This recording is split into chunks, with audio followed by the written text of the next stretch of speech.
Greetings and bienvenue, Midnight Crew. Thank you for returning to this broadcast. And welcome to new viewers joining us for the first time. If you like a video, then feel free to subscribe. Yup, it's that time again, kiddies.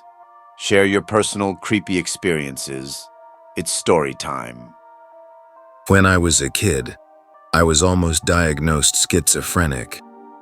I heard voices all of the time yelling to each other. When I would ask them to stop as I slept, they only began to yell at me. I would not go to certain houses of my friends because I said the mean people yell at me. At first, my parents asked the grandparents of the kid who was living with them, and they told her that it was not them. The wife was in critical bed rest at home, and the old man was a sweet old man. It began when I was a little boy, 19 now, and still remember the screams. And I remember that the only person that could make them stop was my dad. If my mom came into the room, the yelling would persist. My parents told me, as soon as they were about to send me to a nut house, that I began talking to one person all of the time upstairs. They would hear me talk about day-to-day life with him, and my father once came up with a tape recorder. I've listened to them since. I was originally talking about t-ball and how good I was playing it, and my dad asked who I was talking to, etc., etc. I asked if he was blind and told him it was Grandpa Charlie. Well, my dead grandfather's name, who has never been mentioned in front of me, I thought I was only supposed to have 2 grandmas and 1 grandpa my whole childhood, was Charles, and only his close friends and family called him Charlie. It was some really weird shit, and I swear to God, when he was reading me a bedtime story once, I remember him telling me a series of numbers and told me to tell my dad when I woke up. Then talked about how I needed to be good with numbers if I was ever to be a great civil engineer.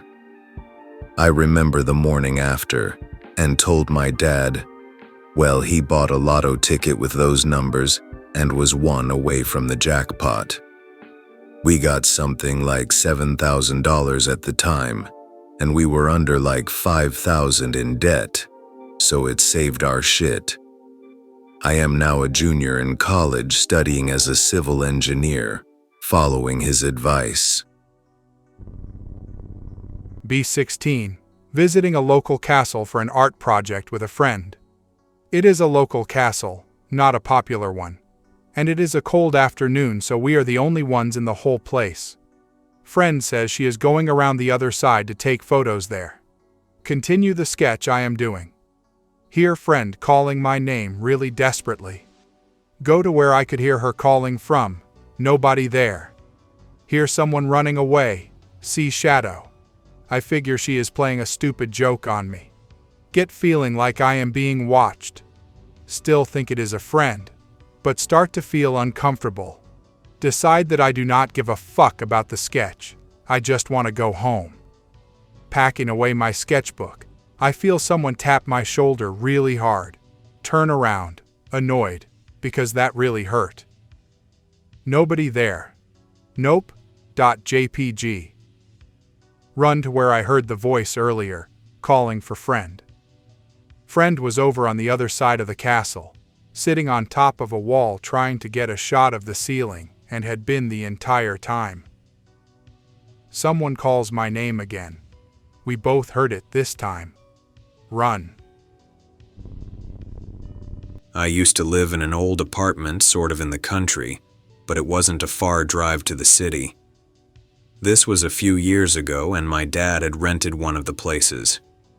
I'm 19 now. They were only 1 story, and I lived in the corner right apartment. There were 2 doors, one in the front where the courtyard was, and one in the back that led out onto the old back road, and there was a dumpster nearby. Things used to get moved around a lot with no explanation. I'd leave for school in the mornings out the back and close the door, and when I would get home, my dad would tell me he found the inside door, not the screen door, wide open, regardless if I locked it or not.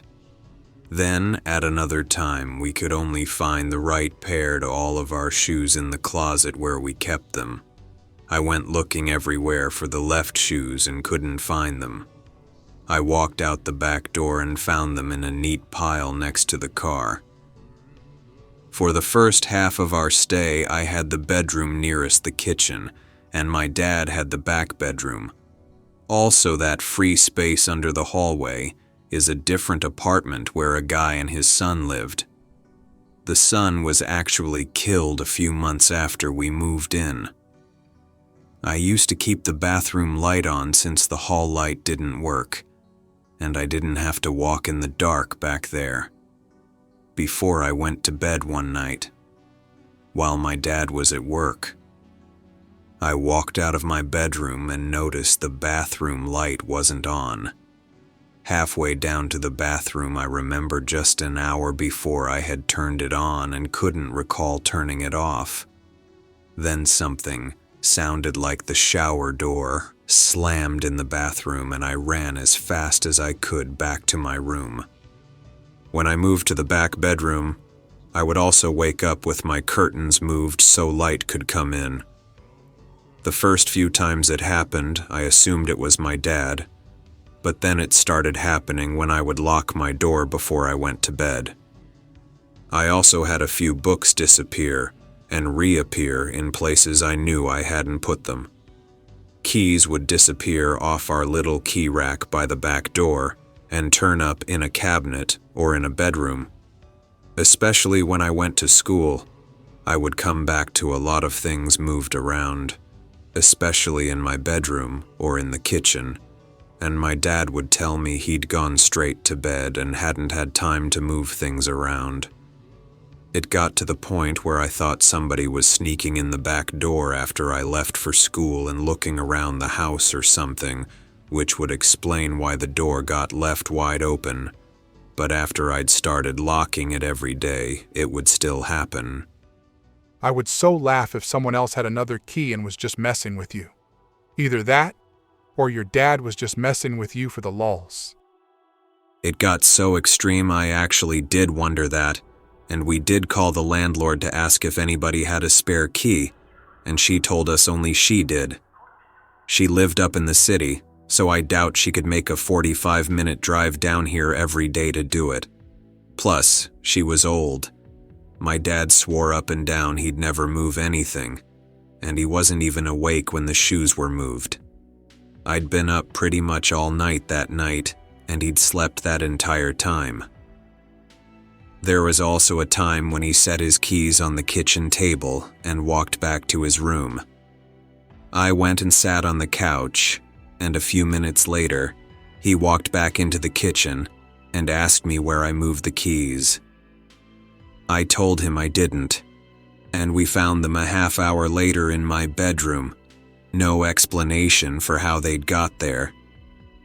If we'd had a cat or a dog, it might have made more sense, like shoes getting moved around. But the only thing we ever owned were a rat and a snake that were always caged. My aunt and cousins take me to Knott's Berry Farm, not during October, when I'm about 8. As soon as we get into the park, I am being chatted up by a clown. My relatives know I have coulrophobia and laugh while he chases me around them. See him in odd spots, staring at me while I ride the attractions. Nighttime and still in the park, cousins and aunt went on a ride I could not go on, chilling on the granite fountain just outside of the Time Machine dinosaur ride. See an odd assortment of colors out of the corner of my eye. Look into water. It is the clown from before, completely submerged in the water. He is just laying under the water, waving at me.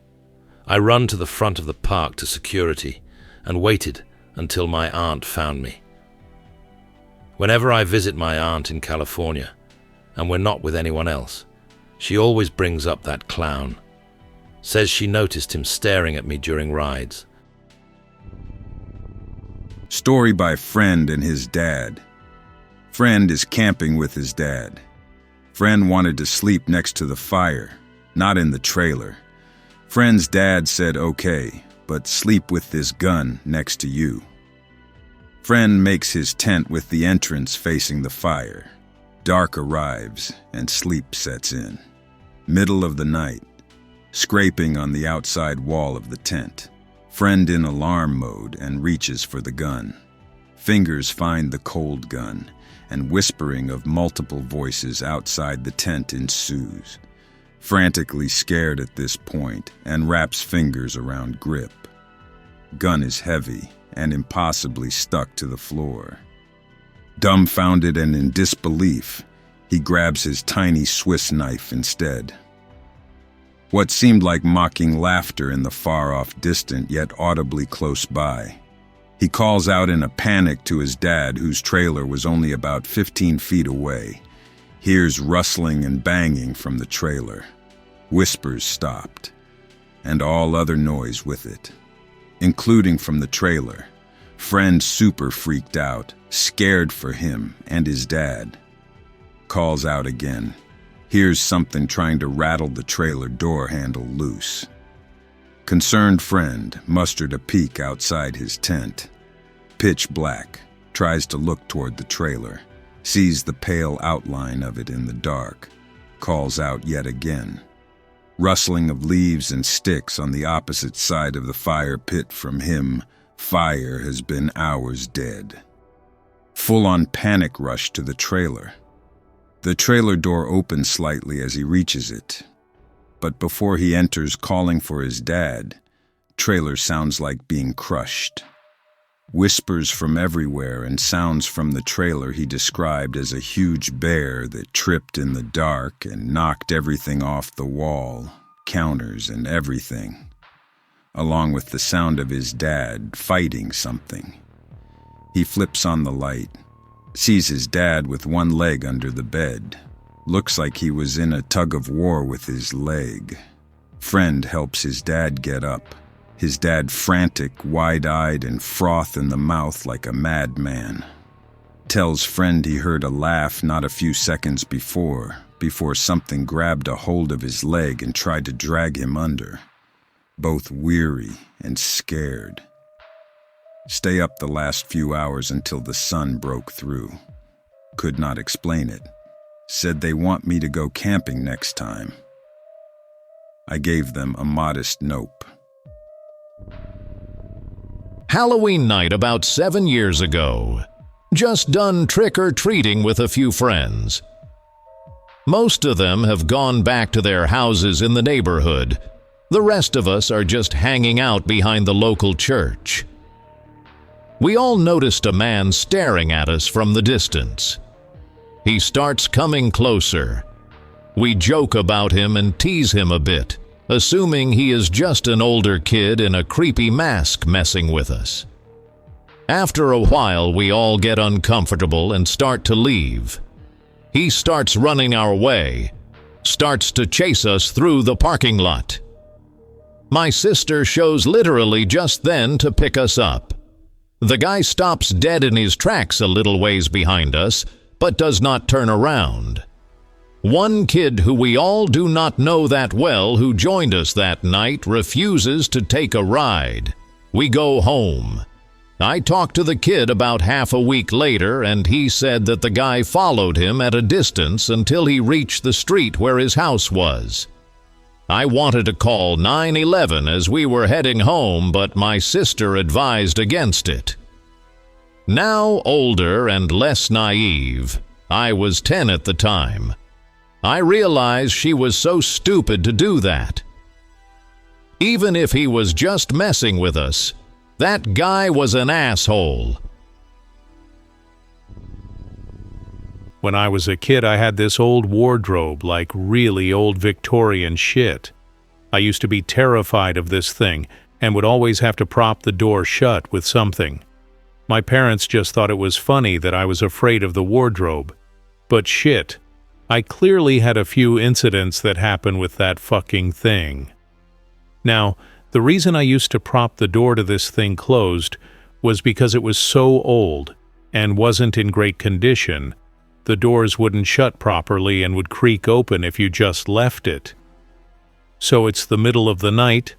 I'm just sitting there reading a book because I was a total book nerd even as a kid and couldn't sleep until I'd finished my book, when the door to the wardrobe starts creaking open. I was about 12 at this point, and I'd kind of mostly got over my fear of the wardrobe. But because it still creeped me out to have the doors open, before I'd gone into bed I'd wedged a coat hanger through the handles of it so that the doors wouldn't open. But when I looked over there, the coat hanger was just gone, and the door of the wardrobe was wide open. I spent the next few minutes just staring at it in a kind of daze, because when I'm that terrified I just shut down and stare at whatever's scaring me. This was when I started to realize that, considering I had a bright desk lamp on for reading, the shadow in the wardrobe was way too dark. It was like concentrated, if that makes any sense. Then I saw something move and noped out of there to my parents' room. I don't think I've ever been more frightened than I was then. My parents just laughed about it, and then said that when I was a kid I used to be really scared of it, to the point I would have to have my father sleep on the spare bed in my room. They said I used to tell them that a monster called Jock lived in there, and that I didn't like him. That was the worst incident, but there were other little things, like noises in the wardrobe at night, or a feeling of being watched if the doors were open. True, but not necessarily a paranormal story. Still, it creeped me flat out.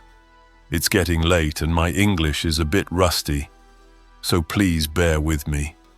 A few years back, I was taking my dog out for an evening stroll when we came across this stretch without houses or street lights.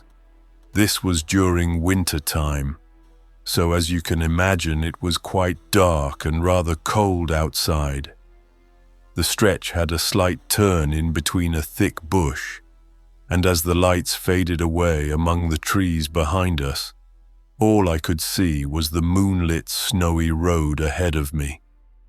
This is when things got weird.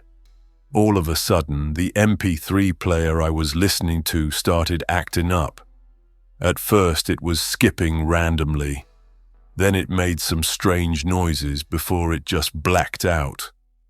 I paused for a second to get it out of my pocket and get it working again, when I realized my dog was acting kind of sketchy. He was sitting down, staring intensely into the pitch-black forest with his ears up. The ears up thing added to the creepiness, as he would almost only do this when someone is talking to him, or giving him commands. You know, like sit, fetch, get a beer from the fridge. I took my headset off and tried to catch a glimpse of anything lurking in the dark, but saw nothing. I even called out, "Hello, is anybody there?" But it was dead quiet. I then quickly rushed off, almost dragging my dog by its collar, and got the heck out of there. As soon as we got back to some sort of civilization again, the MP3 player magically sprung back into music. This is probably the only and the closest thing I've ever experienced some sort of paranormal activity. The house I currently live in was built in the 20s, and I personally have never had anything creepy happen to me, but previous owners and friends have told me about shit that happens, and happened. One of the previous owners, who happens to live across the street now, were the owners in the 80s, and when they were remodeling it for the first time, the previous owner's husband was tearing down some of the walls in the basement, and the previous owner was bringing him some water, and he fell off a ladder.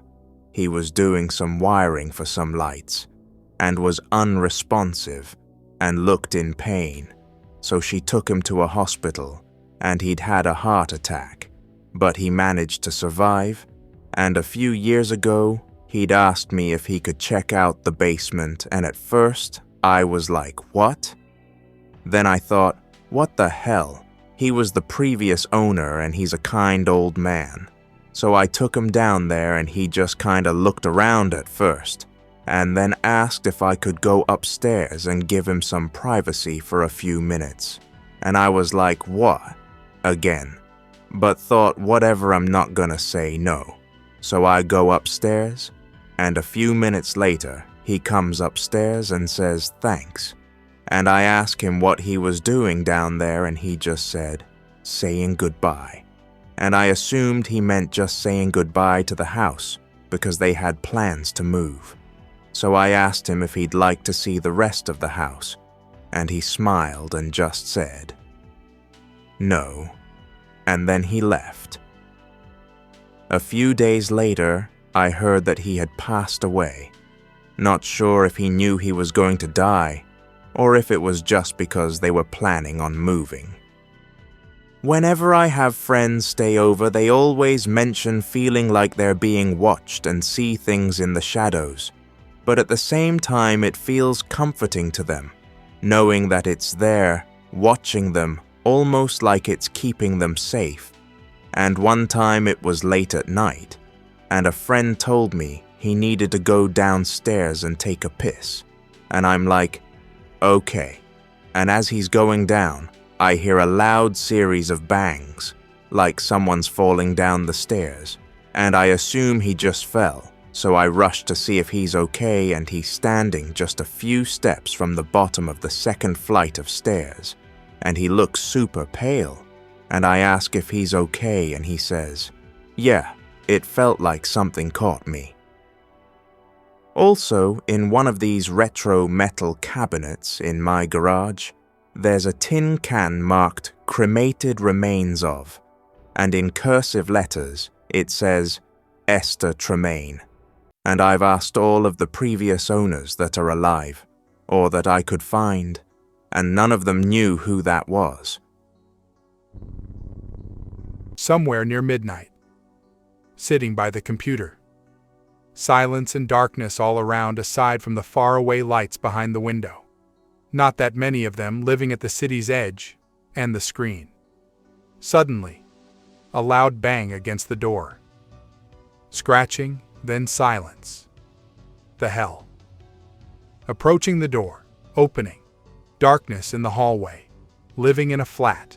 Some movement by the floor. But whatever it would stop moving and disappears from vision. Closing the door after a few minutes. Another hump and scratching. Coming up to the door again. Waiting for the thing to repeat. As soon as I hear more scratching, I open the door and light the light behind me to see more of the corridor. A little scared kitten freezes in front of me. It looks like it was wanting to go in, but being utterly surprised by me for some reason.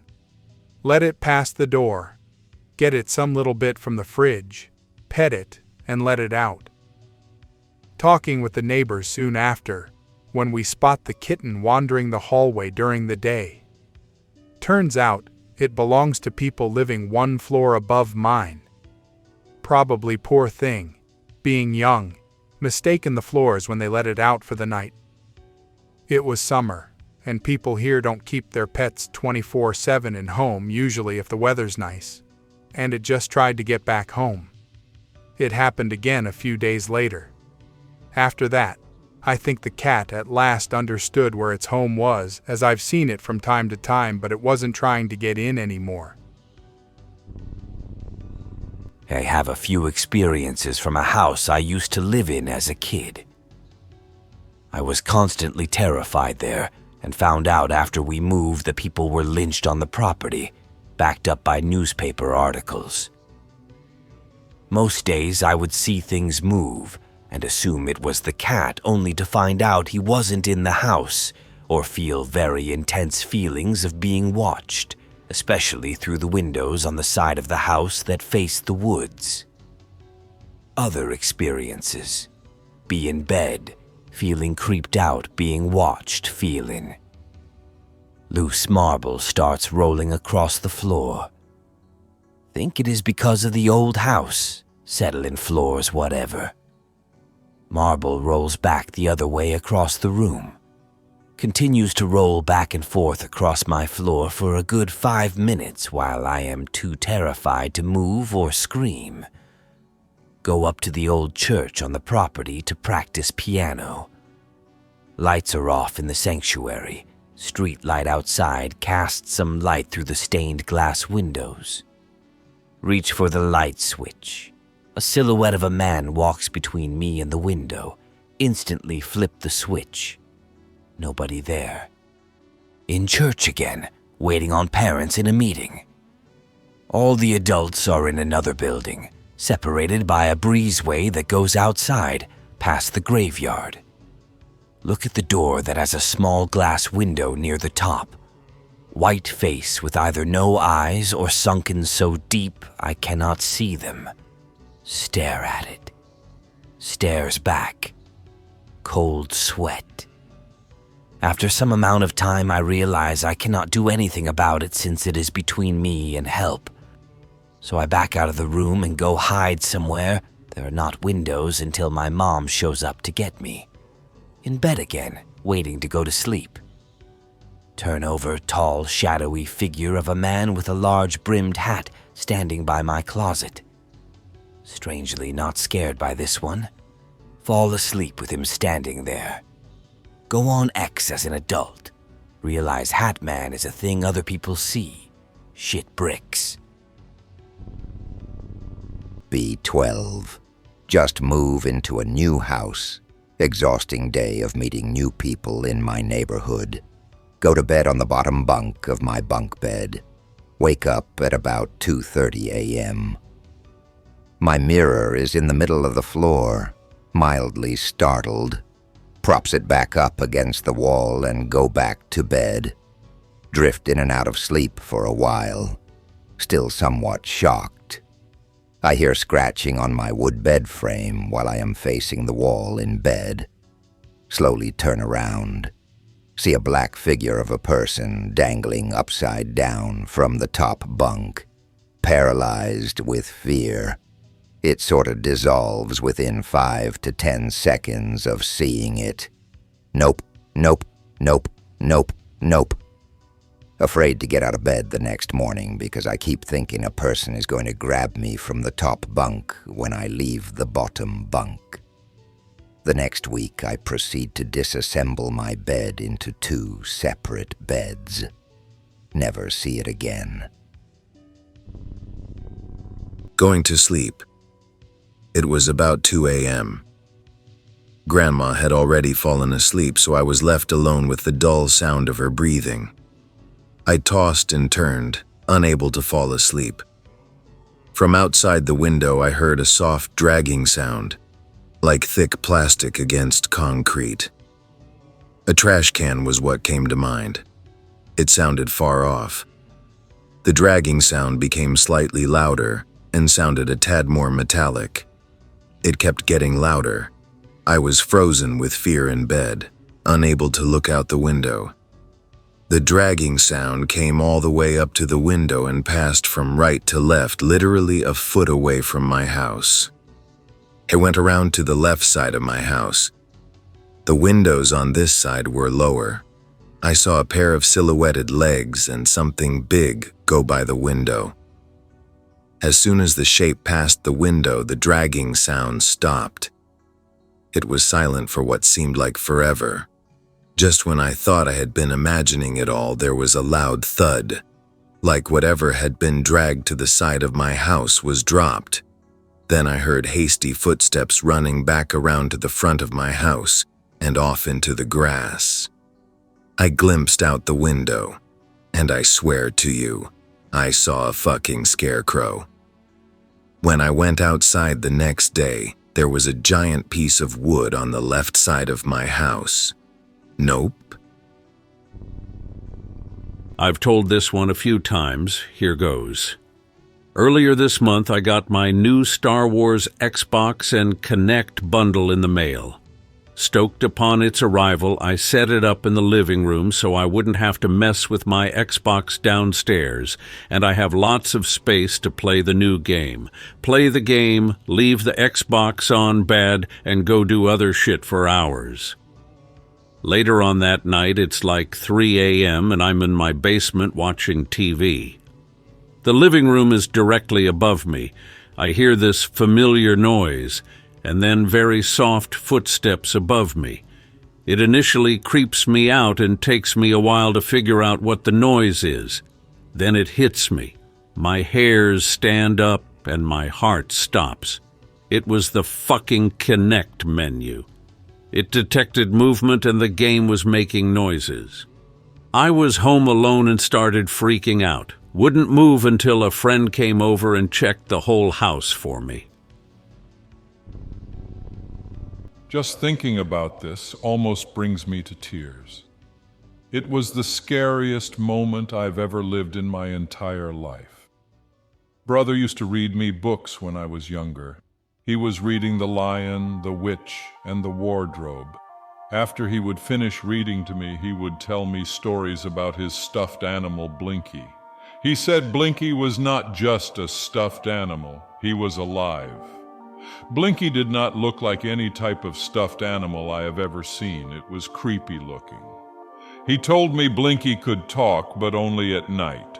Blinkie could whisper you secrets about people. My brother told me Blinkie had a thirst for blood. People Blinkie did not like, he would kill. My brother held Blinkie up to his ear and we were laying in our beds. He looked at me with wide eyes. He told me Blinkie said he did not like me. Could not sleep for days, had nightmares, could not think straight. Weeks pass, forget about it all, playing Monopoly with my brother and my mom. I look into the hallway where the door to me and my brother's room is. Blinkie is standing in the hallway. My eyes widen. I can barely breathe. I watch as Blinkie looks right at me and walks back into our bedroom. I did not say anything. I did not know what to think. When my brother and I went back into my room after Monopoly, Blinkie was on my bed.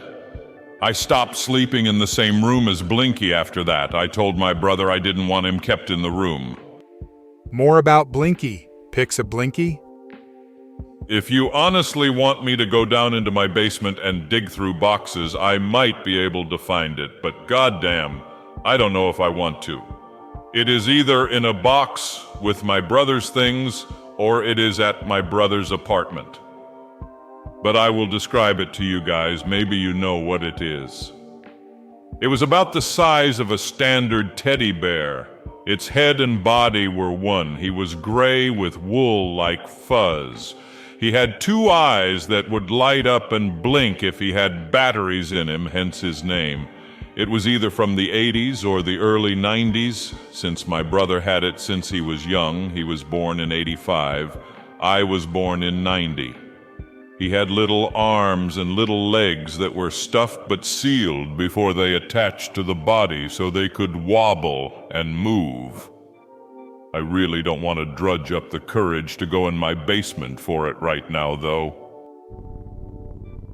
I hope that you enjoyed tonight's broadcast. If you enjoyed tonight's story, then please subscribe to the channel as more Greentext will appear daily. A new broadcast will appear when the clock strikes midnight Central Time.